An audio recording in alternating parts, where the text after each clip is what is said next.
वैसे guys I hope you are doing well. I we're welcome to stellar family. तो कैसे हो दोस्तों, मैं आशा करता हूँ शानदार तरीके से आप लोग अपनी लाइफ को एंजॉय कर रहे हो, अपनी सेहत, फैमिली और पढ़ाई का ध्यान काफी अच्छे से रख रहे हो।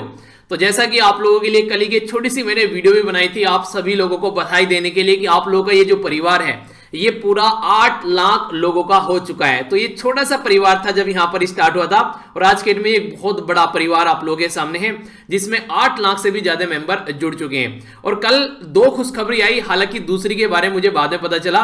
एक तो मैंने आप लोगों को बता दिया था कि हमारे एक फैमिली मेंबर है जिनका सिलेक्शन हुआ 29 रैंक के साथ में डिप्टी कलेक्टर एसडीएम, कहां पर, उत्तर प्रदेश के अंदर। एक और मेल मुझे थोड़ा सा लेट मिला है यहां पर, ये मैंने इसको थोड़ा लेट देखा, ये भी कल ही मेल मेरे पास में आया। ये अभी रिसेंटली जो 2019 का रिजल्ट आया असिस्टेंट कमांडेंट, तो उनमें इनकी 206 रैंक है। तो ये आप लोग देखिए यहां पर, ये सारे वो फैमिली मेंबर हैं जो रेगुलर बिना किसी दिन भी एक भी दिन छोड़े हुए कॉन्टिन्यूअसली इन्होंने अपनी पढ़ाई की है। अगर आप लोग बीच में किसी दिन गैप अगर लग जाता है, कोई इमरजेंसी कंडीशन बन गई, कोई बीमारी पड़ गई या कोई भी ऐसी अनफॉर्चुनेट अगर कंडीशन बन गई, तो आप लोगों को उसको अगले दिन या फिर उससे अगले दिन क्लियर करना है। कोई भी बैकलॉग आप लोगों को छोड़कर नहीं रखना है। जिनके द्वारा असिस्टेंट कमांडेंट क्लियर किया गया, इनके द्वारा द हिंदू एनालिसिस और इसी के साथ में नैनो मैगजीन दोनों फॉलो की गई है रेगुलर, जो इनको काफी ज्यादा फायदा देखने को मिला इनकी जो प्रिपरेशन थी उसमें। इवन इंटरव्यू में भी मैंने आप लोगों को बोला ना, रिटर्न पार्ट में आप लोग देखते हैं पूरा कवर हो जाता है और इंटरव्यू में भी बहुत सारी आप लोगों से फायदा देखने को मिलेगा। इसी के साथ में जो यहां पर ये 29th रैंक के साथ में इन लोगों के द्वारा तो ये बोला गया कि एक भी दिन, even not a single day, इनके द्वारा कभी भी यहां पर जो एनालिसिस है वो मिस नहीं किया गया है। तो यार इतना तो डेडिकेशन आप लोगों को लाना पड़ेगा अगर एग्जाम क्लियर कर रहे हैं, तो आप लोगों को खुद समझ में आ जाएगा कि आप लोग कहां कमी कर रहे हैं। तो यहां से आप लोग अपने आप को एक सही डायरेक्शन में लेकर चल सकते हैं और इसी तरीके से लगे रहिए यार, एक ना एक दिन सिलेक्शन जरूर होगा अगर प्रॉपर वे में आप लोगों की अगर जो मेहनत है उसमें कोई कमी नहीं है। तो कमी अगर मेहनत में आ गई तो फिर तो देखिए, फिर तो राम भरोसे वाली बात हो जाती है। तो इसलिए अपने साइड से पूरा अपना, उन्हें कहते हैं कि 100% अपना देना है, बाकी जो होगा उसको बाद में देख लेंगे। तो वो वाला पैटर्न आप लोग को याद रखना है। तो काफी अच्छा लगता है जब आप लोग सिलेक्शन के इस तरीके से मैसेज करते हो, रियलिटी में यार दिल खुश हो जाता है, मेरा ना ब्लड 1 यूनिट बढ़ जाता है तुरंत। इसी के साथ में कई सारे बच्चों के द्वारा प्यारे प्यारे मैसेज किए गए कि सर हमने मुंह मीठा कर लिया है। कोई बोल रहा है सर रसगुल्ला खा लिया है, कोई बोल रहा है मिल्क केक खा लिया है, कोई बोल रहा है कि गुड़ खा लिया है। मतलब बहुत सारे मेल है यार, सारे तो नहीं पढ़ पाए, इसलिए सबको हाथ जोड़कर पूरे परिवार को मैं शुभकामनाएं दे रहा हूं वीडियो के थ्रू। तो अच्छे से एंजॉय कीजिए और इसी तरीके से अपना प्यार बनाए रखिए। आइए आज का डिस्कशन आगे बढ़ाते हैं बिना किसी देरी के। सबसे पहले यहां पर आप लोगों के सामने एक मैप बेस्ड क्वेश्चन है। यहां पर ये है यहां पर कैनरी आइलैंड, जाकर मैप में नहीं हारेगा कहां पर ये लोकेटेड है, फिर इसके बारे में हम लोग डिस्कस करेंगे काफी डिटेल में। और जो लास्ट मैंने आप लोगों से मैप बेस्ड क्वेश्चन पूछा था उसको आप लोग अटेम्प्ट कीजिए, इसके बाद में वीडियो के एंड में मैं आप लोगों को इसका आंसर बताऊंगा। बात की गई थी यहां पर माउंट फेयरवेदर के बारे में, बोला गया कि हाईएस्ट माउंटेन है इन ब्रिटिश कोलंबिया, ठीक है। और ब्रिटिश कोलंबिया जो है ये ब्रिटेन में, ये बोला जा रहा है कि ये ब्रिटेन में यहां पर जो वेस्टर्न मोस्ट प्रोविंस है, यानी कि ब्रिटेन की एक प्रोविंस है ब्रिटिश कोलंबिया। कौन सी स्टेटमेंट करेक्ट है? ए में बोला गया 1, बी बोला गया 2, सी बोला गया बोथ और डी बोला गया नाइदर 1 नो 2। तो सही आंसर आप लोग अटेम्प्ट कीजिए, वीडियो के एंड में इसका आंसर आप लोग को मिल जाएगा। तो ये था मैप बेस्ड क्वेश्चन, ठीक है। आइए अब नजर डालते हैं क्या क्या हम लोग को डिस्कस करना है।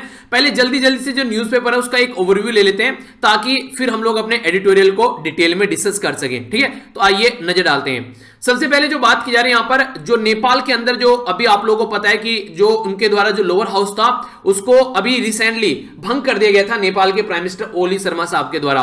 तो वहां पर सुप्रीम कोर्ट जो है उसने फिर से उसको बोला है कि ये जो इनके द्वारा गलत तरीके से स्टेप उठाया गया था तो ये यहां पर मान्य नहीं होगा। यानी कि एक ओली शर्मा की जो है पुंगी बच्चों की, ऐसा आप लोग बोल सकते हैं। ये खुद ही अपनी कंट्री में अपना ट्रस्ट गवा बैठे हैं और हमारी कंट्री के लिए काफी उल्टे सीधे कमेंट भी इनके द्वारा किए गए थे जब कोविड-19 के बारे में हम लोगों ने बात की थी।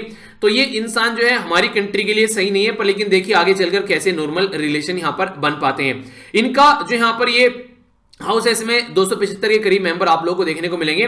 तो यहां पर जो अभी जो प्रेजेंट जो प्राइम मिनिस्टर थे यहां पर ये है यहां पर जो गवर्नमेंट है जिनकी है केपी शर्मा ओली, जिनके द्वारा ये हरकतें यहां पर की गई थी। आगे देखते हैं क्या कंडीशन बनती है। इसी के साथ में यहां पर ये काफी इंपॉर्टेंट है, हमारी कंट्री में इंद्रधनुष 3.0 इंद्रधनुष की बात की जा रही है। ये इम्यूनाइजेशन का प्रोग्राम है। इम्यूनिटी क्या होती है?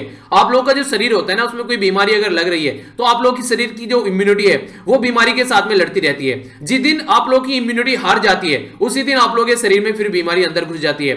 तो इम्यूनिटी बहुत बड़ा रोल प्ले करती है और ये मेंटेन कैसे रखती है? अगर डेली आप लोग एक्सरसाइज करते हैं, अच्छे से पानी पीते हैं, अच्छी अपनी डाइट रखते हैं, तो ये अगर पार्ट आप लोग 3 चीजें अपनी बॉडी का बना लेते हैं तो आप लोगों को देखने को मिलेगा कि ये इम्यूनिटी और ज्यादा ताकतवर हो जाएगी। ठीक है, अगर बात करें यहां पर जो प्रोग्राम की बात की जा रही है तो यहां पर जो यहां पर बात की गई थी इंटेंसिफाइड मिशन इंद्रधनुष, ठीक है, जिसको IMI 3.0 बोला गया है। तो यहां पर ये एक बहुत बड़ा रोल प्ले कर रहा है, खासकर बच्चों को कवर कर रहा है। याद रखना, बच्चों को कवर कर रहा है और जो प्रेग्नेंट वुमेन है उनको यहां पर फायदा पहुंचा रहा है और इम्यूनिटी का बहुत बड़ा रोल रहा कोविड-19 के ड्यूरेशन में भी।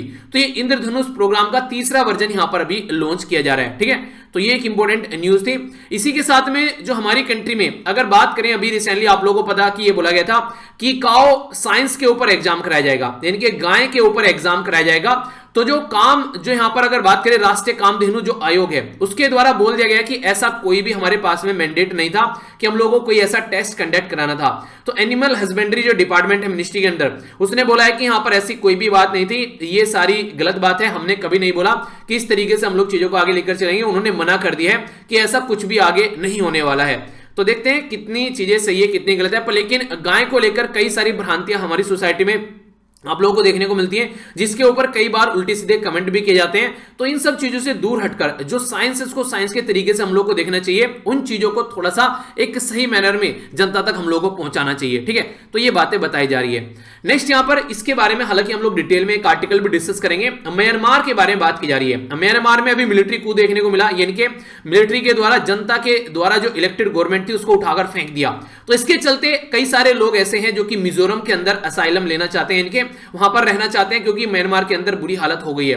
तो आप लोगों को पता रहना चाहिए कि हमारा पड़ोसी देश है म्यांमार, जिसको पहले बर्मा के नाम से पुकारा जाता था। हमारी कंट्री कितने राज्य टच करता है ये? तो हमारी कंट्री के 4 राज्य टच करता है, एक है अरुणाचल प्रदेश, एक है नागालैंड, एक है मणिपुर, एक है मिजोरम। तो मिजोरम में यहां पर बोला जा रहा है कि लोगों के द्वारा बेसिकली रहने के लिए जगह मांगी जा रही है, यहां पर जो कंडीशन खराब हो गई है। ठीक है, तो इसके चलते अभी कोई ऐसा हालांकि हमारी कंट्री की साइड से कोई ऐसी परमिशन नहीं दी गई है। बाकी देखते हैं आगे क्या सिचुएशन बनती है, तो इसके बारे में हम लोग डिस्कस करते रहेंगे। ठीक है, आगे चलते हैं। यहां पर ये बात की जा रही है, ये काफी इंपॉर्टेंट आप लोग एक न्यूज बोल सकते हैं। आप लोगों को पता है हमारी कंट्री में जो फार्मर प्रोटेस्ट कर रहे हैं, हमारी कंट्री में बच्चे प्रोटेस्ट कर रहे हैं एग्जाम को लेकर, कोई ये नहीं बोल रहा है कि सबको जॉब दो, ये बोल रहे हैं कि यार जो एग्जाम आप लोग कंडक्ट करा रहे हो उसको फेयर तरीके से कंडक्ट कराओ, उसमें प्रॉपर टाइम से 1 साल का प्रोसीजर है तो उसको 1 साल में खत्म करो, 2 का प्रोसीजर है तो 2 को खत्म करो।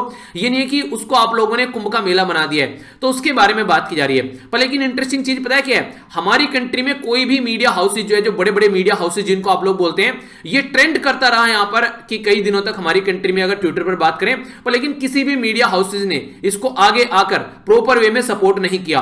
तो जो एन राम जो है ये डायरेक्टर है यहां पर जो द हिंदू ग्रुप को, इनके द्वारा बोला गया कि मीडिया जो है वो गवर्नमेंट की विंग की तरीके से काम कर रहा है, यानी कि मीडिया इंडिपेंडेंट काम नहीं कर रहा है। गवर्नमेंट अगर कुछ बोलती है तो उसको तो सब बढ़ा चढ़ाकर बोलते हैं, पर रियलिटी में आजकल में प्रोपोगेंडा और फेक न्यूज फैलाने का एक अड्डा बन चुकी है मीडिया। कोई भी ढंग से एग्जैक्टली जो सही न्यूज होती है उसको प्रोवाइड कराने की जनता को कोशिश नहीं कर रहा है। तो ये यहां पर काफी एक अनफॉर्चुनेट कंडीशन है अगर मीडिया ऐसा काम करने लगे। मीडिया का काम ही है कि जनता तक सही इंफॉर्मेशन पहुंचाए, और जो एक तरीके से अगर गवर्नमेंट अच्छा कर रही है तो उसके बारे में जनता को प्रोग्राम उसके अवेयरनेस के लिए आगे बढ़ाए, और अगर गवर्नमेंट सही नहीं कर रही है तो वो भी जनता को बताए, क्योंकि जनता जनार्दन है। अगर जनता तक इंफॉर्मेशन नहीं पहुंचेगी तो फिर कैसे काम चलेगा?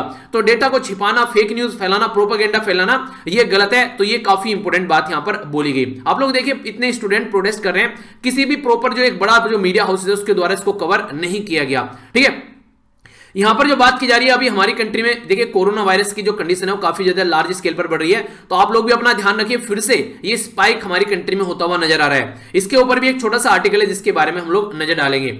देखिए इसको देखकर तो मुझे हंसी आ गई।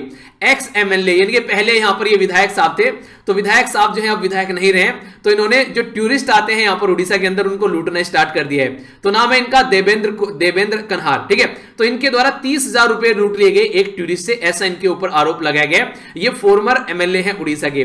तो ऐसी ऐसी भी हरकतें करनी पड़ेगी, तो ये तो सोचा नहीं था। चलिए जो भी मतलब क्या यार, हद कर दिए तो बिल्कुल ही, मतलब नहीं कहते कि इससे भी फालतू क्या करोगे। और यार अगर बात करें यहां पर केजरीवाल साहब कह रहे हैं कि गुजरात में हम ऑल्टरनेटिव लेकर आएंगे, तो देखते हैं कितने अच्छे से ऑल्टरनेटिव ये किसका लेकर आते हैं। पहले दिल्ली को ही अच्छे से संभाल लिया जाए तो ज्यादा बेटर रहेगा।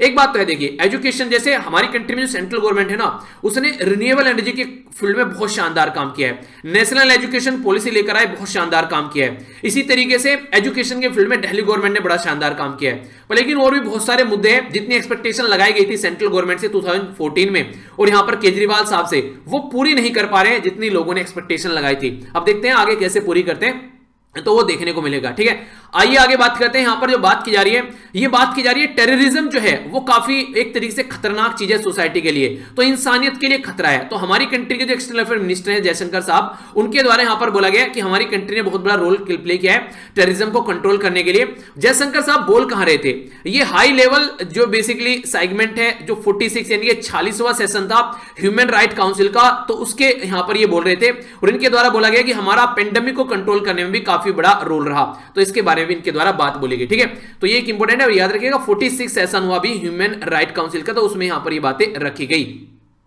राहुल गांधी साहब जो है यहां पर ये मिल रहे हैं किससे, जो केरला में कई सारे ऐसे बच्चे हैं जिनकी अच्छी खासी रैंक आई है, जिनके द्वारा एग्जाम दिया गया है, पर लेकिन अब तक इनकी अपॉइंटमेंट नहीं हुई है। क्या कर रही है केरला की गवर्नमेंट ये कर रही है कि वहां पर जो भी लोगों के सिलेक्शन हो रहे हैं उनको अपॉइंटमेंट न देकर कॉन्ट्रैक्ट बेसिस पर यहां पर लोगों को रख रही है और उनको कंटिन्यू यहां पर कर रही है। तो कई सारे बच्चे सड़कों पर आ गए, उनके द्वारा प्रोटेस्ट किया गया, तो वही यहां पर हरकतें देखने को मिल रही है। तो ये कितना सही है कितना गलत है वो तो आप भी लोग जानते हैं। कॉन्ट्रैक्ट बेस पर अगर किसी को रखा जाता है तो उसमें कम पैसा देना पड़ता है, कई सारी और प्रोविजन रहता है, और फिर आगे चलकर उनको परमानेंट भी कर देते हैं। इनके जिनका सिलेक्शन हुआ है वो तो बेवकूफ हैं जिन्होंने मेहनत की है, कॉन्ट्रैक्ट बेसिस पर लगो फिर उनको परमानेंट कर दो, जो ये कौन सा तरीका है, तो ये तरीका सही नहीं है।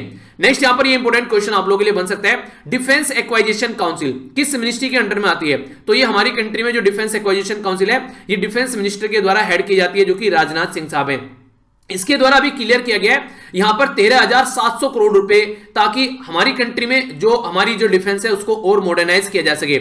इसमें 8,000 जो बेसिकली 8,400 करोड़ रुपए ऑल्सो क्लियर किए गए। 118 जो अर्जुन MK1A टैंक के लिए भी यहां पर इसके ऊपर फोकस किया जा रहा है, तो यानी कि अच्छे लेवल पर हम लोग अपनी कंट्री को इंप्रूव करेंगे। तो ये जो टैंक है हमारी कंट्री में अभी जो हमारी कंट्री के जो प्राइम मिनिस्टर साहब है उनके द्वारा आर्मी को हैंडओवर किया गया, तो इसका और ज्यादा अब काफी अच्छे स्केल पर हमारी कंट्री में इसका प्रोक्योरमेंट किया जाएगा और इसको बनाया जाएगा। इसी के साथ में ये एक इंपॉर्टेंट क्वेश्चन बन सकता है, ये अगर आप लोगों से पूछे कि ये कल्याणी M4 क्या है, तो कल्याणी M4 ये मल्टी रोल प्लेटफॉर्म है, यहां पर एक तरीके से ब्लास्ट प्रोटेक्शन व्हीकल भी इसको बोला जाता है। ठीक है, तो ब्लास्ट अगर कोई जैसे अगर इंप्रोवाइज्ड एक्सप्लोसिव डिवाइस अगर कहीं पर कोई फटती है, कोई माइनिंग अटैक अगर होता है, तो इसमें यहां पर सेफ रखा जा सकता है। ठीक है, तो 27 व्हीकल ऐसे हैं जिनको कल्याणी बोला गया, तो यहां पर ये एक अच्छा तरीका है अपनी कंट्री के जवानों को सेव करने का। इसी के साथ में यहां पर फेसबुक जो और ऑस्ट्रेलिया के अंदर जो एक रस्साकसी चल रही थी, तो अब वहां पर वो शांत होती हुई नजर आ रही है और बोला गया है फेसबुक के द्वारा कि जो भी कंटेंट क्रिएटर है मीडिया का उसको ये पैसा पे करेंगे और गूगल भी पैटर्न फॉलो करेगा। अब यहां से एक बहुत बड़ा चेंज आने वाला है ऑल ओवर वर्ल्ड में, जहां जहां पर भी फेसबुक और गूगल है वो जहां जहां भी कंटेंट यूज कर रहे हैं, जहां जहां भी क्या हर जगह कंटेंट यूज कर रहे हैं लोगों का, तो अब उनको पैसा पे करेंगे जो मीडिया हाउसेज हैं, तो ये मीडिया हाउसेज को पैसा पे करेंगे, तो एक अच्छी बात आप लोग बोल सकते हैं। बाकी इमरान खान साहब जो है यहां पर जो पाकिस्तान के प्राइम मिनिस्टर हैं वो श्रीलंका घूम रहे हैं और बोल रहे हैं श्रीलंका को कि आओ हमारे साथ मिलकर काम करो, बहुत अच्छे से एंजॉय करोगे, हमारे गिरोह में आ जाओ। तो वन रोड वन बेल्ट का पार्ट बनाने की बात कर रहे हैं और इसी के साथ में चाइना पाकिस्तान इकोनॉमिक कॉरिडोर बोला जा रहा है कि कनेक्टिविटी के बहुत अच्छे साधन हैं। तो इमरान खान जो है यहां पर एक कॉरिडोर के लिए भी बातें कर रहे हैं श्रीलंका के साथ में। तो पहले अपनी कंट्री को संभाल लो, उसके बाद में चीजें देख लेना आगे क्या कंडीशन चल रही है आज की डेट में। मतलब सही है अपना, वो नहीं कहते कि वो जो तनुवेट समन्नू वाला कि शर्मा जी पहले अपनी पेटी संभाल लो, बाकी को बाद में देख लेना, और तो सब होता रहता है चीजें। तो ये बातें हैं कुछ, चलिए जो भी है। एक छोटी सी न्यूज है ये फ्रंट पेज पर, इसके बारे में याद रखिएगा। हालांकि ये आप लोगों के लिए एक आर्टिकल भी है, उसमें मैं थोड़ा जिक्र वहां पर भी करूंगा। अभी आप लोगों को पता है दिशा रवि को गिरफ्तार किया गया टूल किट वाले मैटर में, ठीक है। तो यहां पर कोर्ट के द्वारा इनको बेल ग्रांट दे दी गई है और बोला गया है कि इससे कोई भी नुकसान नहीं पहुंच रहा है, ये गलत तरीके से गिरफ्तार किया गया है। और अभी यहां पर जो निकिता और जो दिशा है, ठीक है, और इसी के साथ में जो शांतनु है उनसे क्वेश्चन भी यहां पर किए गए। तो इसी के चलते एक आर्टिकल भी आएगा, उसको हम लोग डिटेल में समझेंगे क्या क्या बात की जा रही है। और यहाँ पर एक प्यारा सा ये पिक्चर है, शानदार तरीके से आप लोग देखते हैं, ये गुवाहाटी के अंदर, आसाम के अंदर पक्षी जो है अपनी लाइफ को एंजॉय कर रहे हैं और हम लोग जो है अपनी जिंदगी को टेंशन में जी रहे हैं। तो टेंशन फ्री होकर एंजॉय करो लाइफ को, तो लंबे समय तक चीजें याद रख पाओगे। आइए अब आर्टिकल के ऊपर नजर डालते हैं। काफी प्यारे प्यारे आर्टिकल है, एक एक कर देखेंगे। ह्यूमन राइट के बारे में बात की जा रही है, तो कुछ इंपॉर्टेंट बातें हैं, कुछ हिस्ट्री के साथ में कई सारे इंपॉर्टेंट पॉइंट आप लोगों को देखने को मिलेंगे कि हमारी कंट्री किस तरीके की थी और कैसे आज की डेट में हमारी कंट्री काम कर रही है, ठीक है। तो उसके बारे में हम लोग जानेंगे। ये बात की जा रही है तिब्बत वाले रीजन के बारे में अंडरस्टैंडिंग डेवलप करने की कोशिश की जा रही है, ताकि चाइना की जो बदतमीजी वाली हरकतें हैं उनको हम लोग समझ सकें। आखिर वो क्या है उसके बारे में समझेंगे। जो म्यांमार के अंदर अभी यहां पर मिलिट्री कू किया गया, उसके बारे में बात की जा रही है, तो इसको भी हम लोग अंडरस्टैंड करेंगे। ये दोनों आर्टिकल जो है ये बेसिकली बात की जा रही है एक तरीके से हमारी कंट्री में ये फिस्कल जो ड्यूटी आज के डेट में जो एक्साइज ड्यूटी है हमारी कंट्री में, जो डीजल पेट्रोल के ऊपर जो आप लोगों को बढ़ती नजर आ रही है उसके बारे में, और ये रिन्यूएबल एनर्जी या फिर इनसे कैसे दूर हट सकते हैं उसके बारे में, तो कंबाइन करके इन आर्टिकल को मैं डिस्कस करूंगा आप लोगों के सामने। बड़ा ही प्यारा आर्टिकल बोल सकते हैं यहां पर हमारी कंट्री में जो बार बार ट्रांसफर किया जाता है आज के डेट में जो ऑफिसर होते हैं उसके बारे में बात की जा रही है। एक इंपॉर्टेंट क्वेश्चन भी आप लोगों का आएगा लिखने के लिए जिसको आप लोगों को अटेम्प्ट करना है। ये कार्टून है और ये डेटा पॉइंट है, इसके ऊपर भी थोड़ा नजर डाल लेते हैं। कार्टून क्या दिखाने की कोशिश कर रहा है, तो बोला जा रहा है don't behave like king, stay connected to the grass root. तो ये बात यहां पर बोली जा रही है और दिखाने क्या कोशिश है कि उस इंसान के द्वारा ये बात बोली जा रही है जो खुद यहां पर ग्रास रूट से कनेक्टेड नहीं है। ठीक है, तो यहां पर ये कार्टून में किसको दिखाया गया है, तो ये यहां पर आप लोगों को बताना है। तो 40 से 50 शब्द इसके बारे में लिखिएगा और देखिए कोई भी मां के पेट से सीख कर नहीं आता यार, प्रैक्टिस करो लिखने की तो आप लोगों को चीजें लिखनी आ जाएगी। पहले अपना दिनचर्या लिखो पूरा कि दिन में क्या क्या चीजें सोची, क्या है काम किया, उसके बाद में चीजों को आगे फिर क्वेश्चन अटेम्प्ट करना स्टार्ट करो तो सारी चीजें आप लोगों को नॉर्मल होती नजर आएगी। बाकी इसके बारे में हालांकि मैंने टेलीग्राम पर भी आप लोगों को प्रोवाइड करा दिया था। तो यहां पर बात की जा रही है कि जो लैंग्वेज है वो डेंजर में है, तो यहां पर किसके द्वारा रिपोर्ट प्रस्तुत की जाती है, तो इसके बारे में याद रखिएगा वर्ल्ड जो यहां पर एक तरीके से वर्ल्ड में जो लैंग्वेज इन डेंजर, तो ये यूनेस्को के द्वारा प्रस्तुत किया जाता है। तो यूनेस्को के द्वारा जो एटलस ऑफ द वर्ल्ड जो लैंग्वेज इन डेंजर उसके बारे में प्रस्तुत किया जाता है। बोला जाता है कि नियरली 60% जो ओरिजिनेटेड नॉर्थ ईस्ट या फिर अंडमानीज निकोबार जो हमारी कंट्री के बारे में बात करें जो लैंग्वेज है आज के में जहां पर जो बोलने वाले लोग जो हैं तो उनकी संख्या घटती जा रही है, तो लैंग्वेज भी कई सारी यहां पर खत्म होती जा रही है। इंडिया के बारे में अगर बात करें तो इंडेंजर जो लैंग्वेज है जहां पर फियर देन जो 10,000 के करीब लोग बोलते हैं, ठीक है, तो उनको रिकॉर्डेड ही नहीं किया जा रहा है सेंसस के अंदर भी।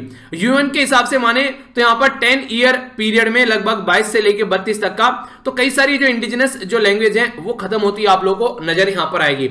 अगर लैंग्वेज के बारे में बात करें यूनेस्को के हिसाब से तो 197 language in India endangered category में यानी कि खत्म हो सकती हैं जो लोगों के द्वारा आज के में फॉलो नहीं की जा रही है। ठीक है, इसी के साथ में चाइना में 134, इंडोनेशिया में 143, मैक्सिको में भी 143, यानी कि हमारी कंट्री में आप लोगों को सबसे ज्यादा देखने को मिलेगी जो लैंग्वेज है जिनके खोने के चांसेस ज्यादा है। सेंसस में हमारी कंट्री में कई सारी लैंग्वेज है, सेंसस लैंग्वेज जो है रिकॉर्ड करता है ओनली वो लैंग्वेज जो 10,000 से ज्यादा लोगों के द्वारा बोली जाती है। हमारी कंट्री में बात करें अभी देखिए 2011 में इसके पहला सेंसस आया था, अब नेक्स्ट सेंसस हमारी कंट्री में 2021 में आएगा। ठीक है, तो यहां पर बोला जाता है कि 99 नॉन शेड्यूल्ड लैंग्वेज है 2011 सेंसस में रिकॉर्ड की गई। ठीक है, जो कि एक तरीके से अगर रिड्यूस हो जाता है अगर उनकी संख्या तो फिर कैसे देखने को मिलेगा। टोटल 22 लैंग्वेज आप लोगों को हमारे शेड्यूल में देखने को मिलती है, तो कुछ लैंग्वेज बोला जा रहा है कि 13 ऑफ देम आर जो spoken in the north east, तो नॉर्थ ईस्ट वाले एरिया में जो बोली जाती है तो वो खत्म होती ही नजर आएंगे आप लोगों को। तो बहुत सारी लैंग्वेज ऐसी हैं जिसमें यहां पर 10,000 से कम लोगों के द्वारा बोली जाती है। तो ये रिस्क दिखाने की कोशिश की जा रही है कि कैसे कैसे यहां पर है, कुछ वनरेबल की कैटेगरी में आ चुके हैं, कुछ इंडेंजर्ड, कुछ खत्म होने वाले, कुछ क्रिटिकली इंडेंजर्ड और कुछ एक्सटेंट की कैटेगरी में है कि लैंग्वेज कहां जा रही है। ठीक है, तो वनरेबल ये जो डिफाइन किया गया फिर यहां पर कि जो लैंग्वेज जो है वो ये खत्म हो सकती है, तो उसमें से 197 जो लैंग्वेज है उनको यहां पर फिर डिस्ट्रीब्यूट किया गया है। ठीक है, तो समझने वाली बात यह कि जो भी लोकल लैंग्वेज आप लोग फॉलो करते हैं तो उसको हमेशा आप लोगों को फॉलो करते रहना है, उसको ऐसा नहीं कि शर्माना है बोलते हुए, तो ऐसा ये चीज है जो आप लोग इंप्लीमेंट कर सकते हैं। तो ये बातें यहां पर इसमें समझाने की कोशिश की गई है। ठीक है, बाकी ये वाला जो आर्टिकल है यहां पर बेसिकली ये बता रहा है कि आज के डेट में कोविड-19 के जो केसेस हैं केरला में इतने सारे बढ़ गए हैं कि लगभग पूरी देश में जितने केस आ रहे हैं तो 50% अकेले केरला में आ रहे हैं। तो फिलहाल अभी पूरा फोकस यहां पर जो डोजेस हैं दवाइयों के वो देने पर हमारा बढ़ जाना चाहिए, ज्यादा से ज्यादा जनता को कवर करना चाहिए और जहां हॉट स्पॉट दिख रहे हैं वहां पर अच्छे से हम लोग को लेकर चलना चाहिए, इग्नोर नहीं करना चाहिए, खासकर और ज्यादा अवेयरनेस फैलानी चाहिए और इग्नोर नहीं करना चाहिए बिल्कुल भी। जो कंडीशन बनी अगर इग्नोर किया गया तो और ज्यादा प्रॉब्लम यहां पर फेस करनी पड़ सकती है। ठीक है, तो ये कुछ बातें हैं जिसके बारे में याद रख सकते हैं। आइए आगे बढ़ते हैं नेक्स्ट आर्टिकल के लिए। काफी प्यारा आर्टिकल है, क्वेश्चन भी आप लोगों के सामने। अगर core values of civil service के बारे में आप लोग बात करें तो उसमें क्या बोला जाता है कि हम लोग यार न्यूट्रल रहना है, किसी पॉलिटिकल पार्टी के साथ में हम लोग को अपना बेसिकली अपने रिलेशन नहीं बनाने हैं। ठीक है, इंपार्शियल रहना है यानी कि किसी के लिए फेवर नहीं देना है और इसी के साथ में एनोनिमिटी की बात की जाती है, यानी कि एक तरीके से अपने आप को ऐसे कि गवर्नमेंट ऑफ इंडिया काम कर रही है ना कि कोई पर्टिकुलर बंदा काम कर रहा है। तो हम लोग को जैसे आज की डेट में बोलते हैं कि मोदी गवर्नमेंट, तो मोदी गवर्नमेंट नहीं है, मोदी एडमिनिस्ट्रेशन बेसिकली होता है। पर लेकिन आप लोगों को न्यूज़पेपर में बात कर लीजिए, मीडिया में बात कर लीजिए, इवन अपने डिस्कशन में भी आप लोगों को कई बार देखने को मिलेगा कि मैं भी मोदी गवर्नमेंट बोलता हूं। क्यों? क्योंकि कई जगह आप लोगों को ये चीजें रिपीटेड होती है, और अगर आर्टिकल में मोदी गवर्नमेंट लिखा हुआ है तो फिर उसको उसी तरीके से बोलना पड़ेगा। पर लेकिन असलियत में मोदी गवर्नमेंट नहीं है, असलियत में मनमोहन गवर्नमेंट नहीं है, मोदी और मनमोहन एडमिनिस्ट्रेशन चला रहे हैं गवर्नमेंट ऑफ इंडिया का। तो इसलिए यूएसए में हमेशा डोनाल्ड ट्रंप एडमिनिस्ट्रेशन, जो बाय एडमिनिस्ट्रेशन बोला जाता है, और यूएसए की गवर्नमेंट। तो ये एक बहुत बड़ी कमी है हमारी कंट्री में, जो कि नॉर्मली बातों बातों में सही तरीके चीजों को फॉलो नहीं किया जाता है। तो उसी के चलते यहां पर बोला जा रहा है कि अगर आप लोगों को, अगर जो ट्रांसफर पॉलिसी है अगर वो इफिशिएंट नहीं है तो आप लोग ढंग से चीजों को मेंटेन नहीं रख पाएंगे। तो इसके ऊपर आप लोग क्वेश्चन लिखना है, यानी कि हमारी कंट्री में जो सिविल सर्वेंट है उनको यहां पर एक जगह से दूसरी जगह पर जरा जरा सी देर में ट्रांसफर कर दिया जाता है। अगर ये ट्रांसफर की पॉलिसी आप लोग ढंग से इंप्लीमेंट नहीं करेंगे तो काफी ज्यादा प्रॉब्लम आप लोग को झेलनी पड़ेगी, यानी कि हमारी कंट्री में सही डेवलपमेंट नहीं होगा। आप लोग अपने ऊपर सोचकर देखिए इसको एक मिनट के लिए। आप लोग किसी पर्टिकुलर एरिया में डीएम बनकर गए, डीएम बनकर गए तो आप लोग पहले तो जाकर एक दिन तो ऑफिस को ही देखेंगे, कौन कौन मेंबर भाई साहब ऑफिस में काम कर रहे हैं, कैसे कैसे लोग हैं मेरे ऑफिस में। अपना एरिया देखेंगे, कौन कौन सा एरिया मेरे अंदर आ रहा है, जिस एरिया को मुझे एडमिनिस्टर करना है। वो चीजें आप लोगों को समझने में टाइम लगेगा। कुछ ऐसे बाहुबली टाइप के लोग होंगे जिनके बारे में पता चलेगा, गलत काम करते हुए कुछ लोग आप लोगों को देखने को मिलेगा। जब तक आप लोग प्लान बना रहे हैं, अपनी टीम तैयार कर रहे हैं, उनके खिलाफ कोई एक्शन लेने का, पता चला आप लोग का ट्रांसफर हो गया, अब इसकी जगह दूसरा आ गया, यहां कोई दूसरे पर्सन को फिर ये चीजें समझने में टाइम लगेगा, फिर वो चीजें देखेगा, जब तक उसने ढंग से समझा फिर उसका ट्रांसफर हो गया। तो इससे काम क्या चलता है? इससे काम ये चलता है कि सॉरी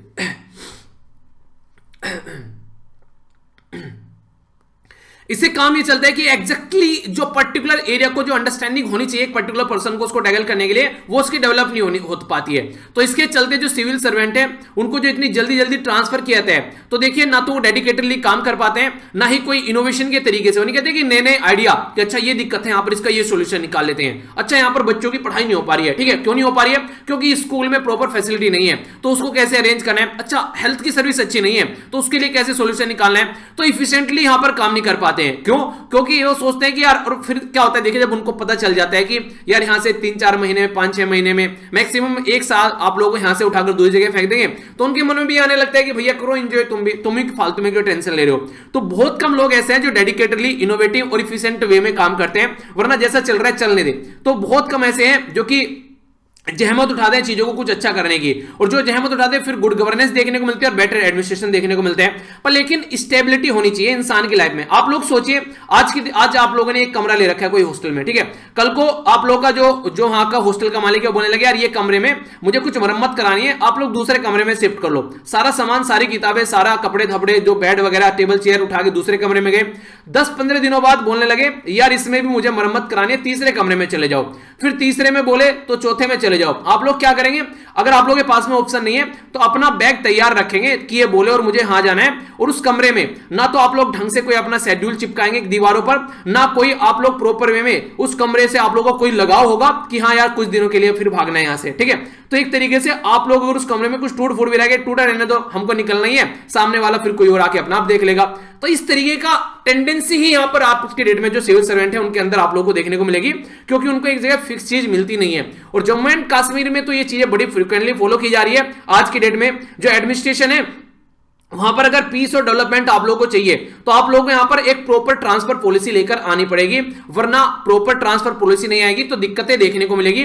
आज के दिन में कहीं तो कल कहीं उठाकर फेंक देते हैं, तो इससे प्रॉपर वे में उस एरिया का डेवलपमेंट नहीं हो पाता है। जो ट्रांसफर जो किया जाता है एक जगह से दूसरी जगह पर, ये एक तरीके से कई बार ऐसा बोला जाता है कि जैसे कि आज के दिन में कि हाँ भाई साहब ट्रांसफर इसलिए कर रहे हैं क्योंकि एक तरीके से जैसे अगर मान लीजिए ट्रांसफर कर दिया, ठीक है, तो कई बार ट्रांसफर अगर बोले कि ट्रांसफर किया जा रहा है और कई बार बोले नहीं किया जा रहा है, तो कई सारे लोग बोलते हैं कि ट्रांसफर जल्दी जल्दी क्यों करते हैं, कि इसलिए करते हैं ताकि वो इंसान जो है वो प्रॉपर काम करते रहे, एक जगह पर आकर वहां पर पॉलिटिक्स न करने लगे, ग्राउंड लेवल पर कुछ उल्टी सीधी हरकतें न करने लगे।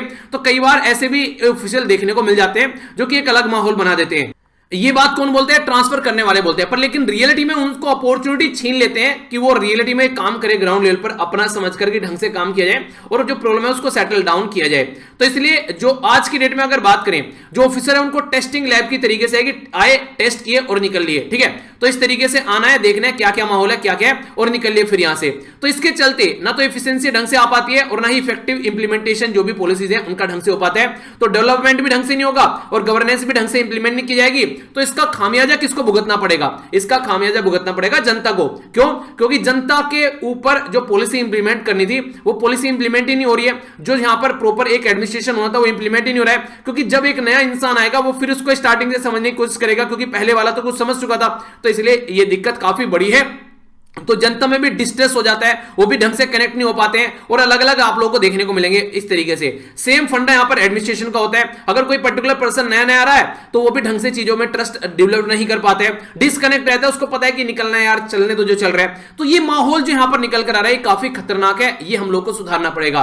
अभी अगर बात करें यहां पर इनके द्वारा बताया गया सोफिया डिस्ट्रिक्ट है जम्मू एंड कश्मीर के अंदर, ये एग्जैक्ट लेवल आप लोग देखते हैं यहां पर ये है। इधर आप लोग देखते हैं पाकिस्तान के द्वारा जो ऑक्युपाइड वाला एरिया है, तो इधर आप लोग यहां पर ये सोफिया डिस्ट्रिक्ट देखिए। सोफिया डिस्ट्रिक्ट में 2007 से लेकर 13 डिप्टी कमिश्नर आ चुके हैं अब तक। आप लोग समझिए 2007 से लेके अब तक अगर हम लोग बात करें 2021 में खड़े हुए हैं, ठीक है। तो इसके चलते हम लोग देखेंगे यहां पर, अगर इस ड्यूरेशन को देखें 13-14 साल में यहां पर 13 नए डिप्टी कमिश्नर आ चुके हैं। तो एक साल में एक इंसान कितना कुछ समझ लेगा और कितना कुछ इंप्लीमेंट कर लेगा। अगर हर साल एक नया ही आना है तो वो सोचेगा कि यार एक साल का एंटरटेनमेंट में आया हुआ कि एंजॉय कर और फिर निकल लेना।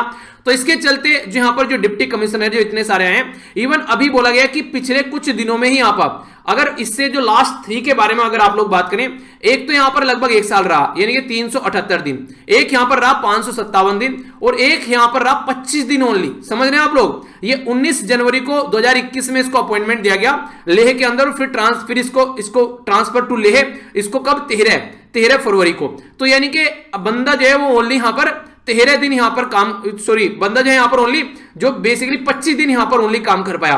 तो 25 दिन में क्या कर लेगा? आखिर ऐसा ही करना था तो पहले देखकर काम क्यों नहीं किया गया? और बहुत सारी जगह आप लोगों को ऐसा देखने को मिलेगा जहां पर सेम कंडीशन निकल कर आती है। सिमिलर स्टोरी आप लोगों को हर एक डिस्ट्रिक्ट में यहां पर नजर आ जाएगी। एक डिस्ट्रिक्ट की कहानी सुनाई गई है। पहले नॉर्मली ये बोला जाता था कि यार लोकल पॉलिटिशियन यहां पर इंटरफेयर करते हैं, जिसकी वजह से इतनी जल्दी जल्दी ट्रांसफर हो जाते हैं, क्योंकि ट्रांसफर का जो एक तरीके से पावर होती है वो लोकल गवर्नमेंट के हाथ में होती है। पर लेकिन आज की डेट में तो जम्मू एंड कश्मीर में कोई गवर्नमेंट नहीं है। 2018 में यहां पर असेंबली के इलेक्शन हुए थे, 2018 से यहां पर, फिर 2019 में अगर देखिए आप लोग यहां पर, उस टाइम से जब से यहां पर जम्मू एंड कश्मीर को यूनियन टेरिटरी बनाया गया तब से तो यहां पर ऐसा कुछ नहीं देखने को मिल रहा है। तो फिर अब किसके ऊपर आप लोग आरोप लगाओगे? तो ये समझना पड़ेगा। जम्मू एंड कश्मीर में अगर बहुत करें जो फ्रीक्वेंसी ऑफ ट्रांसफर है वो लिमिटेड नहीं है, बहुत लार्ज स्केल पर देखने को मिलता है और एक बहुत बड़ा इशू है आज की डेट में। यहां पर बात की जा रही है SUPREMO, सुप्रीमो। ये एक एनालिसिस है यहां पर जिसको बोलते हैं single user platform related to employ online. तो इसके द्वारा रिपोर्ट तैयार की गई और बोला गया कि डिपार्टमेंट ऑफ पर्सनल और ट्रेनिंग के द्वारा यहां पर अगर बात करें, एवरेज जो यहां पर टाइम ड्यूरेशन देखने को मिलता है सिविल सर्वेंट का, ये ओनली 15 महीने है। इनके 15 महीने ही कोई पर्टिकुलर सिविल सर्वेंट वहां पर रुक पाता है और उसके बाद में उसका ट्रांसफर होना ही होना है। तो यहां से आप लोग अंदाजा लगा सकते हैं कि मोटे मोटे तौर पर 1 साल तक वहां पर कोई इंसान टिक पाता है। उदाहरण के तौर पर, केस स्टडी के तौर पर आप लोग ले सकते हैं यहां पर 2 पर्सनैलिटी, अशोक खेमका और इसी के साथ में ये प्रदीप कासनी। ये हरियाणा कैडर बैच, ये हरियाणा कैडर के IAS ऑफिसर हैं। खेमका साहब को उनके जो टाइम पीरियड में अब तक का 50 से भी ज्यादा बार ट्रांसफर किया जा चुका है। 50 साल की तो सर्विस भी नहीं हुई, तो आप लोग समझिए कि 1 साल में कितनी कितनी बार ट्रांसफर इनको झेलना पड़ा होगा। इसी के साथ में जो कासनी है, इनको 65 बार इनको ट्रांसफर किए जा चुके हैं। तो ये इनको खामियाजा भुगतना पड़ता है अपनी लॉयल्टी का, यानी एक तरीके से जो ये जनता के लिए जो लॉयल रहते हैं, अपने संविधान के लिए जो लॉयल रहते हैं, तो इनको उसका खामियाजा भुगतना पड़ता है कि अपना बैग पैक रखो, कहीं पर इनको टिकने नहीं दिया जाएगा, क्योंकि कोई ना कोई ऐसा इंसान वहां पर होगा जिसके साथ में इनकी बनेंगे नहीं और तुरंत इनका ट्रांसफर कर दिया जाएगा वहां से। और ये बात खुद एक्सेप्ट की गई हमारी कंट्री में, जो ministry of personnel public grievance और पेंशन है उनके द्वारा, जो कि जितेंद्र सिंह साहब है, उनके द्वारा खुद बोला गया कि वो हेल्पलेस है, इसमें कुछ नहीं कर पा रहे हैं। 2016 में इनके द्वारा ये बात बोली गई थी। जो फ्रीक्वेंसी ऑफ ट्रांसफर यहां पर स्टेट के द्वारा की जाती है, जो स्टेट के अंदर जो ऑफिसर रहते हैं, तो ये काफी बड़ी एक प्रॉब्लम हमारी कंट्री बोल सकते हैं। इसके बारे में ऐसा नहीं है कि यहां पर यही बात चल रही है। इवन हमारी कंट्री में जो सेकंड एडमिनिस्ट्रेटिव रिफॉर्म, जिसको ARC आप लोग बोलते हैं ना, ARC की रिपोर्ट, उसके द्वारा भी इसको हाईलाइट किया गया कि ये काफी गलत है, इसके बारे में आप लोग कुछ करना पड़ेगा। इवन हमारी कंट्री में जो फिफ्थ पे कमीशन था उसके द्वारा भी यहां पर बोला गया कि नो प्रीमैच्योर ट्रांसफर, यानी कि जो प्रीमैच्योर यानी कि प्रॉपर टेन्योर से पहले ट्रांसफर कर देना, ये काफी बड़ा नुकसान हमारी कंट्री में रहता है, जिसके चलते हम लोग प्रॉब्लम में रहते हैं, हमारी कंट्री में एडमिनिस्ट्रेशन में एफिशिएंसी नहीं आती है। तो इसको फिक्स करना चाहिए आप लोगों को। इसी के साथ में एक इंपॉर्टेंट कमेटी का नाम आप लोगों से क्वेश्चन में पूछा जा सकता है, इसका नाम याद रखिएगा, इसका नाम है होटा कमेटी। तो होटा कमेटी के द्वारा यहां पर जो बोला गया था कि फ्रीक्वेंसी ऑफ ट्रांसफर जो है ये फिक्स नहीं करते आप लोग टेन्योर की, हाँ इतने साल तक तो कम से कम रह गए। तो ये मोस्ट इंपॉर्टेंट रीजन है हमारी कंट्री में जिसमें गवर्नमेंट की पॉलिसी ढंग से इंप्लीमेंट नहीं हो पाती है। इसी के साथ में अकाउंटेबिलिटी ऑफिसर की नहीं आप लोग बना पाते हैं और पब्लिक की मनी बेकार होती है जो भी आप लोग इस तरीके की हरकतें करते हैं इससे। तो टैक्स पेयर की मनी यहां पर आप लोग खराब करते हैं एक तरीके से ऐसी हरकतें करके, क्योंकि लार्ज स्केल पर ना तो कोई स्कीम इंप्लीमेंट हो पाती है और काफी लार्ज स्केल पर आप लोगों को ये यहां पर फिर करप्शन भी इसके अंदर नजर आता है। तो एक इंसान आएगा थोड़े टाइम के लिए तो सोचेगा क्या करना है क्या नहीं करना है, तो उसको समझ में ही नहीं आएगा, इतने में वो निकल लेगा। तो इसीलिए यहां पर टाइम देना चाहिए कम से कम। अगर फिर उससे पूछा जाए कि भाई साहब ये टाइम था, इस टाइम में किया क्या है, अब ये बताओ। अगर आप लोग उसको टाइम ही नहीं दे रहे तो फिर आप लोग पूछेंगे क्या उससे। तो इसके चलते आप लोगों को जो ट्रांसफर पॉलिसी है उसमें फोकस देना चाहिए और यहां पर जो एडमिनिस्ट्रेशन है उसको ढंग से लेकर चलना चाहिए। पर लेकिन ये तब होगा अगर ट्रांसफर को इतनी जल्दी जल्दी न किया जाए।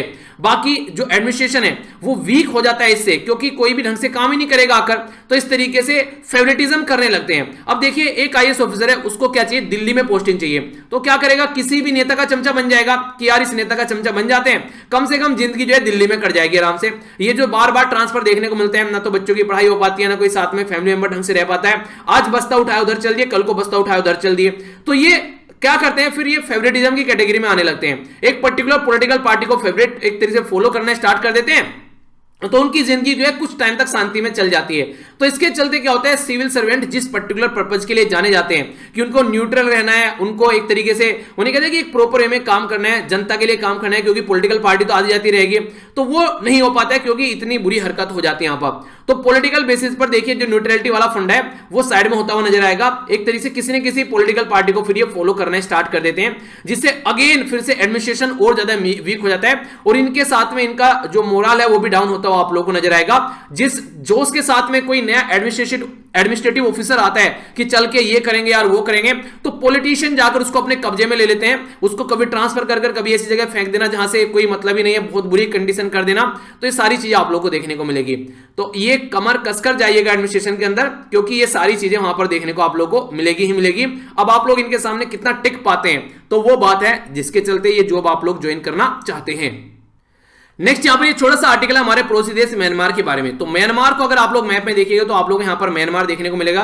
तो ये है म्यांमार, ठीक है। म्यांमार में इरावदी ये रिवर आप लोग यहाँ पर देखते हैं। हमारी कंट्री में 4 राज्य टच करते हैं, जिसके बारे में मैंने अभी आप लोगों को बताया था। तो फिर से एक बार देख लीजिए, 2 यहाँ पर अरुणाचल प्रदेश, नागालैंड, मणिपुर और मिजोरम म्यांमार को टच करता है। आखिर म्यांमार में अभी हुआ क्या, म्यांमार में देखिए, म्यांमार जो आजाद हुआ था वो 1948 में आजाद हुआ था, यानी कि हमारी कंट्री के साथ में म्यांमार भी ब्रिटिश रूल से आजाद हुआ था। पर लेकिन इसके बाद में चलकर 1962 से लेके 2011 तक यहां पर जो बेसिकली मिलिट्री रूल ही रहा, ऐसा आप लोग बोल सकते हैं। अब फिलहाल यहां पर एक गवर्नमेंट आई थी जिसका नाम था नेशनल लीग फॉर डेमोक्रेसी। लग रहा था यहां पर एनएलडी के द्वारा 2015 में जो शानदार विक्ट्री की गई कि आने वाले टाइम में जल्द ही म्यांमार में एक अच्छा फुल डेमोक्रेटिक ट्रांजिशन देखने को मिलेगा।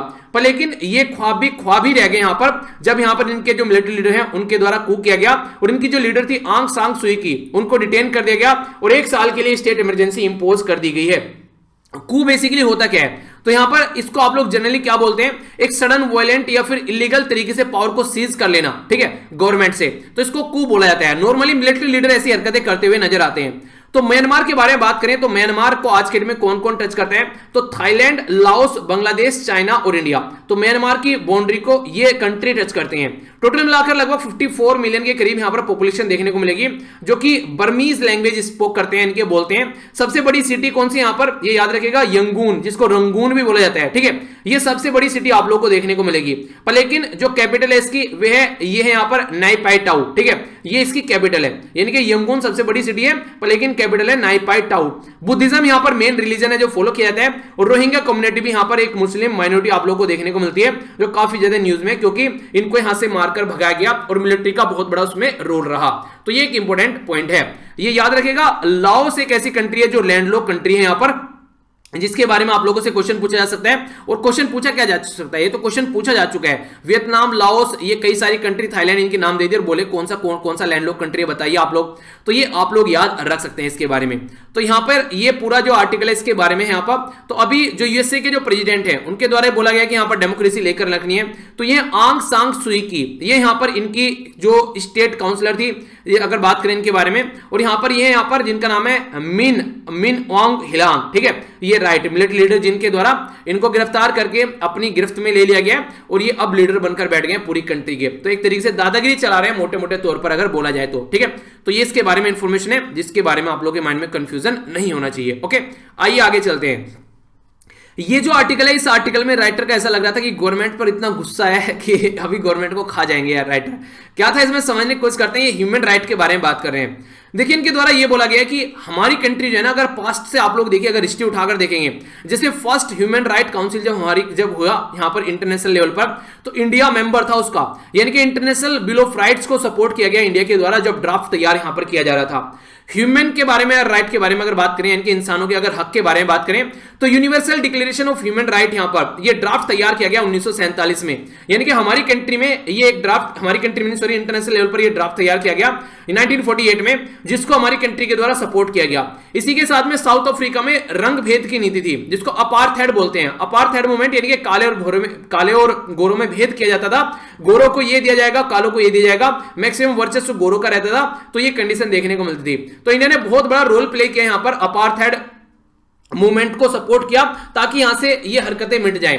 तो यहां पर इंडिया के द्वारा बहुत बड़ा रोल प्ले किया गया। हमारी कंट्री में अगर बात करेगा प्रीएम्बल के अंदर आप लोगों को लिबर्टी, इक्वलिटी और फर्टिनिटी देखने को मिलती है। तो यानी कि एक तरीके से समानता और भाईचारा ये आप लोगों को देखने को मिलेगा और इंडिपेंडेंटली सब अपने थॉट रख सकते हैं। ये सारी चीजें हम लोगों ने कहां से ली? अपने संविधान में प्रीएम्बल के अंदर। इंपॉर्टेंट क्वेश्चन है, यहां पर कई बार पूछ लिया जाता है। तो ये फ्रांस का जो रिवोल्यूशन था वहां से हम लोगों ने अपनी कंट्री के संविधान में डाला। अगर बात करें भीमराव अंबेडकर साहब के द्वारा बोला गया, प्रीएम्बल के अंदर एक्सप्लेन किया गया, लिबर्टी, इक्वलिटी, फर्टिनिटी यानी कि स्वतंत्रता, समानता और बंधुत्व यानी कि भाईचारा, ये काफी इंपॉर्टेंट है और एक दूसरे के साथ में बहुत ज्यादा कनेक्टेड है। यानी कि बिना भाईचारे के आप लोग समानता नहीं रख सकते हैं और बिना लिबर्टी के यानी कि स्वतंत्रता के आप लोग इक्वलिटी नहीं रख सकते और ना ही फर्टिनिटी रख सकते हैं। तो ये एक दूसरे के अंदर कनेक्टेड है और लोग यानी कि एक दूसरे में ये जुड़ी हुई है। जैसे कोई चैन नहीं होते, कोई संकल या चैन आप लोग बोल सकते हैं, वो एक दूसरे के साथ में कनेक्टेड होते हैं इस तरीके से, ठीक है। तो बिल्कुल ये भी एक दूसरे के साथ में उसी तरीके से कनेक्टेड है। हमारी कंट्री के एक्सटर्नल अफेयर मिनिस्टर साहब के द्वारा विजिट किया गया श्रीलंका में और बोला गया तमिलियन कम्युनिटी के राइट के बारे में बात की, उनके हक के बारे में बात की कि उनको आप लोगों को सपोर्ट करना है। पर अपनी ही कंट्री में हम लोग देखिए सिटीजनशिप अमेंडमेंट एक्ट लेकर आ रहे हैं कि फॉरेन कंट्री के जो लोग हैं उनको बाहर निकाल रहे हैं और अपनी कंट्री के लोगों को दूसरी कंट्री में बोले कि उनको ध्यान रखो। तो अपोजिट चले गए यहां पर। दूसरा, हम लोगों ने बांग्लादेश को लिबरेट कराया, बांग्लादेश की लिबरेशन वार में, और वहां पर बोला कि ह्यूमन राइट का हनन हो रहा था और इंटरनेशनल अटेंशन में उसको लाया गया। हमारी कंट्री में दलाई लामा साहब को एक तरीके से रहने के लिए जगह दी गई, उनको होस्ट किया जा रहा है, उनको सपोर्ट किया जा रहा है, जबकि चाइना इसकी वजह से हमारे साथ में लड़ता भी रहता है। पर अपनी ही कंट्री में हम लोग अपने जम्मू कश्मीर में जो लोग रह रहे हैं उनको प्रॉपर लिबर्टी नहीं दे पा रहे हैं, उनको प्रॉपर हम लोग आजादी नहीं दे पा रहे हैं। हमारी कंट्री में जो आज की डेट में कश्मीर के अंदर जो लोग रह रहे हैं, तो वहां पर लोगों का दूसरी कंट्री का ओपिनियन हम लोग जान रहे हैं। वहां पर फॉरेनर जो वहां पर डिप्लोमेट्स हैं उनको भेज रहे हैं, अपनी ही कंट्री के पॉलिटिशियन को हम लोग वहां पर नहीं भेज रहे हैं। यानी कि अपनी ही कंट्री के मेंबर ऑफ पार्लियामेंट को हम लोगों ने शट डाउन कर दिया घरों के अंदर और बाहर वाले लोगों को दिखा रहे हैं लाकर कि देखो शांति है। यानी कि अपनी ही कंट्री के लोगों को तो एक तरीके से बंद कर रखा है और बाहर वाले लोगों को यहां पर ये काम करने के लिए दिया जा रहा है। तो क्या रियलिटी में ये सही है? तो ये गलत तरीका है। इस तरीके से ऐसा आप लोग नहीं कर सकते। इसी के साथ में अभी हमारी कंट्री में जो दीसा रवि है, जिसको मैंने स्टार्टिंग में भी आप लोगों को दिखाया, उनको गिरफ्तार कर लिया गया फार्मर प्रोटेस्ट को सपोर्ट करने के लिए। कई सारे जर्नलिस्ट को गिरफ्तार कर लिया गया। ये वो कंट्री है पास्ट से जो ह्यूमन राइट के बारे में बात करती है, जो फंडामेंटल राइट के बारे में बात करती है, उस कंट्री में सारी चीजें देखने को मिल रही हैं। तो प्रेजेंट गवर्नमेंट को भर भर कर आप लोग बोल सकते हैं इनके द्वारा यातनाएं दी जा रही है कि कंट्री किधर से किधर हमारी जा रही है। तो इनके द्वारा बिल्कुल ऐसा बोल सकते हैं कि हमारी कंट्री के जो प्राइम मिनिस्टर साहब हैं उनको डोनाल्ड ट्रंप साहब के साथ में कंपेयर किया जा रहा है कि बिल्कुल कंट्री की हालत जो है वो एक अलग डायरेक्शन की बना दी है अगर ह्यूमन राइट के बारे में अगर बात की जाए तो। बाकी देखिए ये आप लोग इनकी बात से सहमत भी हो सकते हैं, नहीं भी हो सकते हैं। पर लेकिन ये तो मानना पड़ेगा कि सेंट्रल गवर्नमेंट के द्वारा बहुत सारे अच्छे काम भी किए गए। जैसे मैंने अभी आप लोगों को बताया, एजुकेशन पॉलिसी के बारे में बात करें जो लेकर आई गई, इसी के साथ में रिन्यूएबल एनर्जी के बारे में बात करें, बहुत सारे ऐसे हैं जहां पर जो बहुत सारे ऐसे एरिया हैं जहां पर एडमिनिस्ट्रेशन भी अच्छे तरीके से इंप्लीमेंट किया गया। पर लेकिन बहुत सारी ऐसी एक्सपेक्टेशन थी जो इस गवर्नमेंट से रखी गई थी कि बच्चों को जॉब मिलेगी। मोदी जी हमेशा जॉब जॉब चिल्लाते थे 2014 में जब इलेक्शन में हुआ, कितने सारे लोगों को इंप्लॉयमेंट जनरेट किया जाएगा, यूथ हमारी कंट्री की रीढ़ की हड्डी है। आज के दिन में कुछ बोलने के लिए तैयार ही नहीं है। तो ये थोड़ा सा कहीं ना कहीं बहुत सारे लोग आज के दिन में इस एक तरीके से सदमे में आ गए इनकी इस तरीके का रवैया देखकर, जिस एक्सपेक्टेशन के साथ में पहले से भी ज्यादा मेजोरिटी के साथ में इनको बैठाया गया था गद्दी पर, तो वो वाली एक्सपेक्टेशन जनता की पूरी नहीं हो रही है, इसलिए जनता के अंदर ज्यादा रोष देखने को मिल रहा है। इसी के साथ में यहां पर इनके द्वारा भी आर्टिकल लिखा गया है। बाकी आप लोगों की क्या राय है वो आप लोग कमेंट बॉक्स में बता सकते हैं। कमेंट बॉक्स ओपन है, अपना विचार जरूर लिखिएगा। गाली गलोच नहीं, एक न्यूट्रल विचार आप लोगों को लिखना है। और न्यूट्रल विचार कैसा होना चाहिए वो न्यूट्रल विचार मैं आप लोगों को बताऊंगा नेक्स्ट आर्टिकल में। ये आर्टिकल में बताया जा रहा है बिल्कुल न्यूट्रल विचार। ये आर्टिकल क्या है, बोला जा रहा है कि पेट्रोलियम इंडिपेंडेंट कंट्री हम लोग को बनानी पड़ेगी। आज की डेट में आप लोग पता है कहां से क्या खरीद कर लेकर आते हैं। ये थोड़ा सा पुराना डेटा है पर लेकिन एक आइडिया आप लोगों को मिल जाएगा। 2013, 14, 14, 15, 15, 16, 16, 17, 17, 18 हम लोग इराक से कितना हम लोगों ने यहां पर जो क्रूड ऑयल खरीदा है, कच्चा तेल खरीदा है, वो दिखा रहा है। ठीक है, सऊदी अरेबिया से, ईरान से, वेनेजुला, नाइजीरिया, यूएई, तो ये वो कंट्री है जहां पर मैक्सिमम हम लोग अपना क्रूड ऑयल यानी कच्चा तेल खरीद कर लेकर आते हैं। रीजन के बारे में बात करें अगर यहां पर रीजन कौन कौन सा है, तो मिडिल ईस्ट हो गया, अफ्रीका हो गया और साउथ अमेरिका हो गया। यहां से हम लोग मैक्सिमम अपना क्रूड ऑयल कच्चा तेल खरीद कर लेकर आते हैं। तो ये जो क्रूड ऑयल है इन कंट्री से खरीदते हैं, इन कंट्री में शांति नहीं है, कोई ना कोई प्रॉब्लम देखने को मिलती है। तो उनके ऊपर हमारी डिपेंडेंसी कम होनी चाहिए। कल को इनकी कंट्री में कोई आग लग गई, पता चला हमारी कंट्री में लोग परेशान घूम रहे हैं, उनको प्रॉपर वे में क्रूड ऑयल नहीं मिल पा रहा है। क्रूड ऑयल बोलते हैं कच्चा तेल, उसमें से डीजल निकालते हैं, कई सारी और चीजें आप लोग निकालते हैं। यहां पर मिट्टी का तेल निकालते हैं, ग्लिसरीन निकालते हैं, बाकी पेट्रोलियम निकालते हैं। तो ये सारा इसी में से निकाला जाता है। सारे जो प्रोडक्ट आप लोग के सामने यहां पर रखे हुए हैं ये क्रूड ऑयल से हम लोग निकाल कर लेकर आते हैं। तो कल को अगर हमारी कंट्री में अगर जो क्रूड ऑयल की डिपेंडेंसी जो है वो हम लोग कम कर दें और रिन्यूएबल एनर्जी और फुल एफिशिएंट स्टैंडर्ड लेकर आए तो हम लोग काफी हद तक चीजों को सुधार सकते हैं। अब बात करते हैं आर्टिकल के बारे में। आर्टिकल क्यों लिखा इनके द्वारा? आर्टिकल इनके द्वारा इसलिए लिखा गया क्योंकि पेट्रोल और डीजल का जो प्राइस बढ़ रहा है, तो हमारी कंट्री में जो प्रेजेंट गवर्नमेंट है यानी कि हमारी कंट्री के जो प्राइम मिनिस्टर साहब हैं उनके द्वारा यह बोला गया कि पहली जो गवर्नमेंट थी यानी कि इनसे पहले जो यहां पर कांग्रेस हुआ करती थी उनकी हरकतों की वजह से यहां पर ये प्राइस बढ़ रहे हैं। यानी कि उनके टाइम पर जो थे पेट्रोल और डीजल के प्राइस कम थे, बल्कि अब यहां पर ये बढ़ रहे हैं। तो ये बोल रहे हैं उनकी हरकतों की वजह से बढ़ रहे हैं। तो राइटर यहां पर एक तरीके से एक बैलेंस लेकर चल रहे हैं, वो फिर भी इनको क्रिटिसाइज नहीं कर रहे हैं, वो दोनों कंट्री की सही और गलत चीजें बता रहे हैं। बोल रहे हैं कि प्रीवियस गवर्नमेंट के द्वारा रिड्यूस नहीं किया गया इंपोर्ट डिपेंडेंसी, इसलिए यहां पर ये हरकतें देखने को मिल रही है। तो यार प्रीवियस गवर्नमेंट अगर ढंग से काम करती तो आप लोग थोड़ी ना यहां पर पावर में होते। आप लोगों को लाया इसलिए गया था क्योंकि पहले वाली गवर्नमेंट ने पूरी अतकी मचा रखी थी, पहले वाली गवर्नमेंट ने दुनिया भर के घोटाले करके पता नहीं क्या कर रखा था। तो आप लोगों को लाया इसलिए गया, अगर वो ढंग से काम करते तो आप लोगों का काम क्या रहता है यहां पर, आप लोग क्यों लाता कोई, और आप लोग फिर भी यही गुणगान गा रहे हैं। तो ये सबसे गंदी चीज मुझे अपनी कंट्री में देखने को मिलती है। अभी ये चले जाएंगे, कोई दूसरी गवर्नमेंट आ जाएगी, पता चला कि लोग कांग्रेस क्या गई वो इनके ऊपर आरोप लगाती रहेगी। यार हटाया उसी लिए गया था ना उस इंसान को, क्योंकि वो ढंग से काम नहीं कर रहा था, उसीलिए तो उसका ट्रांसफर किया गया था। पर लेकिन आप लोग समझ ही नहीं रहे। तो ये जनता को बेवकूफ बनाते रहते हैं और जनता बनती भी रहती है। तो यहां पर कंडीशन ये है आज के दिन में, अगर देखिए अब 5 साल तो पूरे चले गए, अगला भी साल आप लोग यहां पर चल रहे हैं, अभी यहां पर लगभग 7 साल कंप्लीट होने वाले हैं। अब भी आप लोग पुरानी गवर्नमेंट को कोस रहे हैं। पिछले 7 साल एक थोड़ा बड़ा टाइम नहीं होता है 7 साल, उसके बाद भी आप लोग पहली गवर्नमेंट को गाली दे रहे हैं अभी। तो ये सही नहीं है इस तरीके से चीजों को लेकर चलना। आपको ला रखा है तो अब आप लोग अपनी बात बताइए, आप लोग क्या कर रहे हैं। तो यहां पर बोला जा रहा है कि क्लीन सोर्स ऑफ एनर्जी के ऊपर हम लोग को फोकस देकर चलना चाहिए।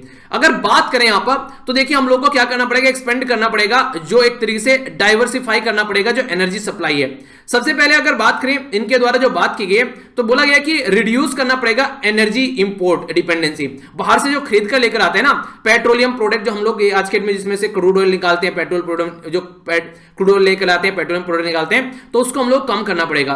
प्रीवियस गवर्नमेंट के द्वारा भी यहां पर कई सारे मेजर्स लिए गए हैं, ठीक है, और फिर मोदी जी के द्वारा भी अच्छे काम किए गए। तो अगर बात करें इनके द्वारा जो बोला गया पहली गवर्नमेंट की सारी गलतियां, तो ऐसा कुछ नहीं है, उनके द्वारा अपने हिसाब से काम किया गया। बोला गया यूपीए 2 के द्वारा जो मनमोहन सिंह साहब की गवर्नमेंट थी, उनके द्वारा national electric mobility mission plan लेकर आया गया, ठीक है, जिसमें यहां पर जो बेसिकली बोला गया कि जो पैसेंजर व्हीकल है उनके ऊपर इसको इंप्लीमेंट किया जाएगा। पर लेकिन इतनी एम्बिशन नहीं थी, इतनी ज्यादा ताकतवर इनकी शक्ति नहीं थी कि उसको ढंग से प्रॉपर वे में इंप्लीमेंट किया जाता, तो इसके चलते प्रॉब्लम देखने को मिली। हमारी कंट्री में अगर बात करें 2022 में फ्यूल इफिशिएंसी जो स्टैंडर्ड है वो 20% कम है अगर यूरोपियन यूनियन के स्टैंडर्ड के साथ में आप लोग उनको मैच करोगे।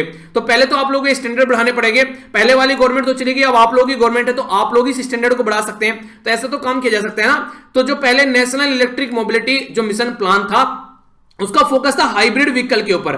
हाइब्रिड व्हीकल कैसे, जैसे आज के डेट में आप लोग कोई गाड़ी लेकर चला रहे हैं, ठीक है, तो गाड़ी में अगर मान लीजिए आप लोग पेट्रोल डीजल की जैसे गाड़ी है, पेट्रोल की गाड़ी है, आगे चल के आप लोगों ने उसमें सीएनजी लगा दिया, ठीक है, तो एक तरीके से ऐसा बोल सकते हैं, या उसमें ऐसा कुछ सिस्टम एस्टेब्लिश कर दिया कि जैसे कि इलेक्ट्रिक व्हीकल उसको बना दिया कि कुछ इलेक्ट्रिसिटी से चले, बाकी सीएनजी से चलता रहे, तो हाइब्रिड का मतलब ये था मिक्स। पर लेकिन अब यहां पर ये हाइब्रिडाइजेशन से काम नहीं चलेगा जो पहले वाली गवर्नमेंट ने काम किया था। अब आप लोगों को कंप्लीटली यहां पर इलेक्ट्रिक व्हीकल के ऊपर फोकस देकर चलना पड़ेगा, ये बीच वाला फंडा नहीं चलेगा कि ना इधर के ना उधर के, ठीक है, तो उससे आप लोगों को ऊपर उठना पड़ेगा। तो यूरोपियन जो बेसिकली जो यूरोपियन यूनियन के अंदर अगर आप लोग जाएंगे, मैक्सिमम जो आज के में इलेक्ट्रिक व्हीकल चलाने वाली कंपनी है वो अपने सारे व्हीकल यहां पर ले जाकर इंप्लीमेंट कर रही है, क्योंकि हमारी कंट्री में ऐसा अच्छा सा माहौल ही नहीं है कि वो ढंग से यहां पर काम कर सके, तो उसके लिए हम लोग को एक अच्छा सा माहौल बनाना पड़ेगा। इसी के साथ में हमारी कंट्री में अगर बात करें, बहुत सारे स्टेप यहां पर हमारी कंट्री की प्रेजेंट गवर्नमेंट के द्वारा भी बड़े प्यारे प्यारे स्टेप उठाए गए। जो इनिशिएटिव है यहां पर एनर्जी सिक्योरिटी के पॉइंट ऑफ व्यू से, उसमें क्या क्या है, एक तो हैवी ड्यूटी लगा देना, खासकर किस पर, जो डीजल यूज करने वाले व्हीकल हैं, लगभग 60% यहां से निकल कर आ रही है, और उनको बोला जा रहा है बायो इथेनॉल यूज करो पेट्रोल के अंदर लगभग 8%। तो 2018 के हिसाब से अगर बात करें नेशनल पॉलिसी ऑफ बायोफ्यूल की, तो अच्छे काम किए गए ताकि अपनी कंट्री की डिपेंडेंसी दूसरे के ऊपर बढ़ेगी, कम से कम 8% तो घटेगा, और अपनी कंट्री में जो खासकर फोकस जो किया जा रहा है तो उसके ऊपर फोकस करेंगे ताकि अपनी कंट्री में जो नेचुरल गैस हो गया, ठीक है, इसी के साथ में इलेक्ट्रिक व्हीकल हो गया, तो इंक्रीज किया जाएगा जो मल्टीपल फ्यूल पाथवे है उनको, ना कि क्रूड ऑयल यानी कच्चे तेल के ऊपर हम लोग डिपेंडेंट रहेंगे। तो इसके चलते हमारी कंट्री में faster adoption and manufacturing of electric vehicle policy लेकर आई गई, यानी कि जल्दी से जल्दी हम लोग को फेम स्कीम को इंप्लीमेंट करना है, सेकंड वर्जन, जिसमें जल्दी से जल्दी हम लोग को इलेक्ट्रिक व्हीकल लेकर आना है। तो ये ट्रांजिशन हमारी कंट्री में होना चाहिए। तो प्रोवाइड कराई जा रही है एडिशनल जो यहां पर इसी के साथ में नॉन फिजिकल इंसेंटिव, ताकि लोग जो इलेक्ट्रिक व्हीकल खरीद सके, पर लेकिन फिर भी उस लेवल पर लोग इलेक्ट्रिक व्हीकल नहीं खरीद रहे जैसे लेवल पर सोचा गया था। तो यहां पर राइट डायरेक्शन में काम नहीं किया गया। आप लोग ये देखिए हमारी कंट्री में एमएसपी दिया जाता है, किस पर्टिकुलर फील्ड में एमएसपी दिया जाता है, जैसे गेहूं में और चावल में काफी लार्ज स्केल पर एमएसपी दिया जाता है, तो इसलिए पंजाब हरियाणा ने दबाकर गेहूं और चावल उगाने स्टार्ट कर दिए। अगर एमएसपी हम लोग किसी दूसरी क्रॉप में इससे ज्यादा देना स्टार्ट कर दें तो किसान उसको उगाना स्टार्ट कर देंगे। तो हम लोगों को कैसे एमएसपी देनी चाहिए, जिस एरिया में पानी कम है तो वहां पर उन प्रोडक्ट के ऊपर एमएसपी देना चाहिए जिसमें पानी कम है वहां पर, और पानी कम वाली खेती उगाई जाए, ताकि वो एमएसपी दी जाए तो वही प्रोडक्ट वहां पर उगाया जाए, कंट्री में मिसमैच ना बने कि पंजाब के अंदर पानी कम होते हुए भी दबाकर चावल उगाया जाता है, तो वो कंडीशन समझनी पड़ेगी। तो उसी तरीके से राइट डायरेक्शन में आप लोगों को ये चीज भी लेकर चलनी पड़ेगी कि कैसे रिड्यूस करना है आप लोगों को पेट्रोल के ऊपर डिपेंडेंसी। तो पेट्रोल व्हीकल को इतना महंगा कर दो जिसकी कुछ हद नहीं है, और इलेक्ट्रिक व्हीकल को इतना सस्ता कर दो जिसकी कुछ हद नहीं है, ताकि लोग इलेक्ट्रिक व्हीकल की तरफ कोई भागे, तभी जीरो एमिशन आप लोग यहां पर ला पाएंगे, यानी कि कार्बन डाइऑक्साइड का एमिशन तभी कम होगा। जो व्हीकल मैन्युफैक्चरर है वो भी यहां पर बेसिकली इलेक्ट्रिक व्हीकल प्रोड्यूस करना स्टार्ट कर दें, जैसे चाइना में स्टेट कई सारे, यूएसए के अंदर में, इसी के साथ में यहां पर ब्रिटेन के अंदर, कोलंबिया, कनाडा, यहां पर साउथ जो कोरिया, बहुत सारी कंट्री ऐसी हैं जो जीरो एमिशन वाली पॉलिसी को फॉलो करके चल रही हैं अपनी कंट्री के अंदर, तो हम भी इनको इंप्लीमेंट कर सकते हैं। इसी के साथ में बात की जा रही है हमारी कंट्री में सबसे ज्यादा जो 2 और 3 व्हीलर जो हैं वो बेसिकली यहां पर जो देखने को मिलेंगे, जो कि सबसे ज्यादा फेवरेट है इलेक्ट्रिसिटी के मामले में, पर लेकिन कार वगैरह अभी इस लेवल पर हम लोग इंप्लीमेंट नहीं कर पाए हैं। तो जीरो एमिशन जो व्हीकल है हमारी कंट्री में, ये इसके ऊपर फोकस देना पड़ेगा। ऑल मैन्युफैक्चरर को स्टार्ट करने पड़ेंगे इलेक्ट्रिक व्हीकल, ताकि हर एक मार्केट के सेगमेंट में इनको सपोर्ट किया जा सके और इन्हीं प्रोडक्ट के ऊपर फोकस दिया जा सके। नेक्स्ट इंपॉर्टेंट बात क्या बोली जा रही है, जो 2 व्हीलर है आज की डेट में, ये इंपॉर्टेंट है तो मुझे सोचकर भी थोड़ा सा आश्चर्य हुआ। जो 2 व्हीलर है यानी कि जैसे कि मोटरसाइकिल वगैरह हो गई, स्कूटर वगैरह हो गए, ये 2/3 ऑफ पेट्रोल जो यूज किए जाते हैं हमारी कंट्री में 2/3, यानी कि हमारी कंट्री में बचा हुआ 1/3 जो है वो दूसरी कार वगैरह यूज करती है। 2/3 हमारी कंट्री में जो पेट्रोल यूज किया जाता है वो 2 व्हीलर के द्वारा लिया जाता है, और 2 व्हीलर जो है उसको आप लोगों को 2 व्हीलर बोला जा रहा है कि ये सब्जेक्ट नहीं है फ्यूल स्टैंडर्ड पॉलिसी के अंदर में, यानी कि 2 व्हीलर को आप लोग काउंट ही नहीं करते हैं फ्यूल एफिशिएंसी स्टैंडर्ड के अंदर, सबसे ज्यादा पेट्रोल वही यूज कर रहे हैं, तो इसको फोकस देकर चलना पड़ेगा। जो मेन कल्प्रिट है वो बाहर छोड़ रखे आप लोगों ने।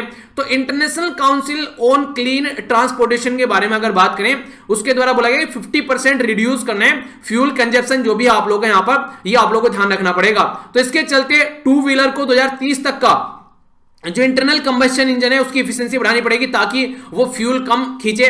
इसी के साथ में 60% जो और टू व्हीलर है उनको इलेक्ट्रिसिटी में कन्वर्ट अगर आप लोग कर देंगे इलेक्ट्रिक व्हीकल में, तभी 50% रिड्यूस कर पाएंगे आप लोग। तो ये इंप्लीमेंट कीजिए तभी जाकर चीजें ढंग से चल पाएंगी।